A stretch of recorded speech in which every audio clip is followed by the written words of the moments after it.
Have you ever felt? Are you listening? Damn.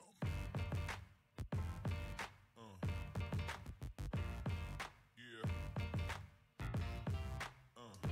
Arkadaşlar merhabalar, yeni bir bilgisayar montajı yapacağız. Şu an sizler için bir gaming bilgisayar toplayacağız. Radeon ekran kartı kullanıyoruz bu sistemimizde. Sistemin bütçesini Hasan Bey açıklamaya daha sonra ekleyecek arkadaşlar. Ben sistem özelliklerinden, parçalardan bahsetmek istiyorum sizlere. 1151 pin anakartımız var. H110 MC arkadaşlar. DDR4 boardumuz. MC bunda Type-C vardı değil mi? Type-C. Hasan abi. Yanlış mı hatırlıyorum? Yok. Şuradan bakabiliriz Emrullah. C'nin ne farkı vardı? Type-C yok. DVI girişli veya da komport yok. RS232 girişi var komport. Fark olarak o olabilir. Tamam. Arkadaşlar i5 6500 işlemcimiz var. 3.2 GHz. 6 MB cache belleğine sahip işlemcimiz. Stok fan kullanıyoruz bunda. DDR4 8 GB 2133 MHz Kingston marka RAM'imiz var arkadaşlar. Gördüğünüz gibi. 1 TB sabit diskimiz ve MSI Radeon RX 474 GB 256 bit arkadaşlar ekran kartımız var. Gördüğünüz gibi çift soğutucuya sahip. 8 pin güç girişi var üzerinde. 4 GB ekran kartı. Nereden bakarsanız yani anakarttan büyük duruyor arkadaşlar. Ağırlığı da daha fazla ayrıca.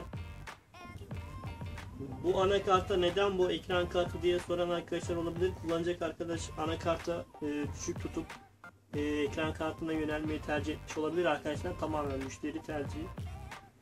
Sistemde kullanacağımız kasa arkadaşlar Everest Rampage 88 serisi. Hasan Bey görselini gösteriyor. Güzel bir kasa arkadaşlar. Power bölümü ve kabloları saklayacağımız bölüm gizli olarak tasarlanmış.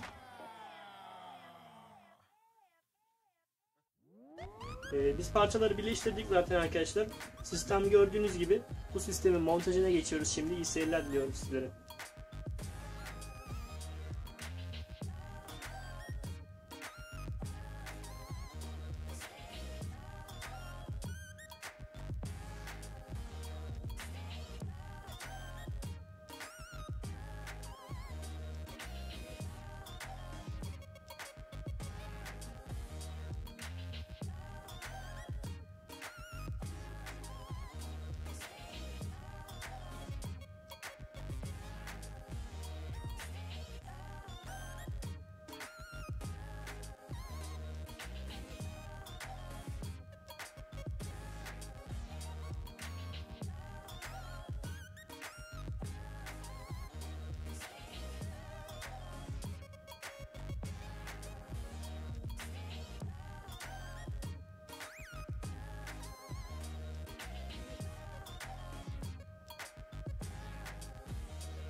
Dünkinde bak şey vardı.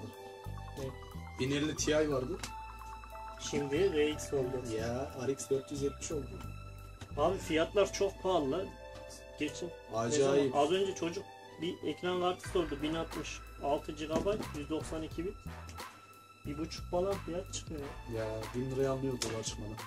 Ne bu böyle ya? GTX 1070 8 GB 256 bit, ona baktım. 2250-2300 civarı falan çıkıyor.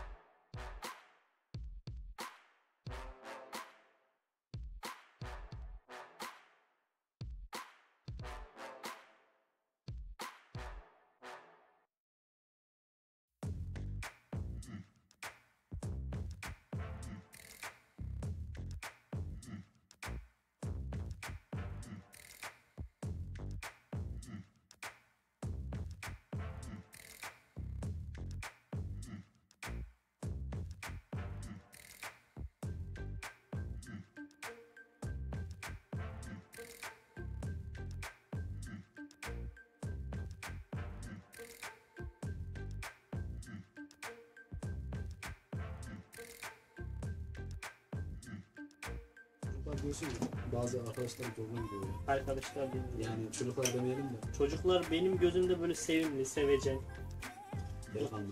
delikanlı, genç. Yani bizden büyük insanlar da izliyor biliyorsun değil mi? Herkesin Benden de büyükleri de vardır ya. tabii.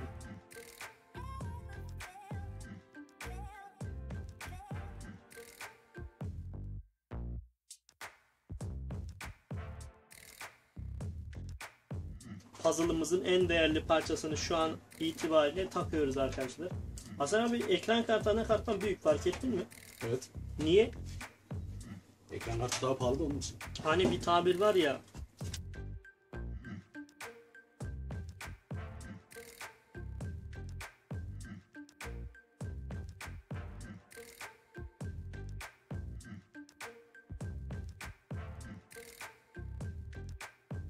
arkadaşlar montajı bitirdik sizin için, hemen sistemin testini yapıyoruz. Bence harika. Hasan Bey'in yardımıyla Flash'ını aç. startı veriyorum arkadaşlar. Gökay sesini kes. Bunda RGB yok. LED var arkadaşlar. Yanıp sönen sadece. Şu kısımda yok değil mi Hasan abi? Yok. Radeon'da RGB yok mu? Var.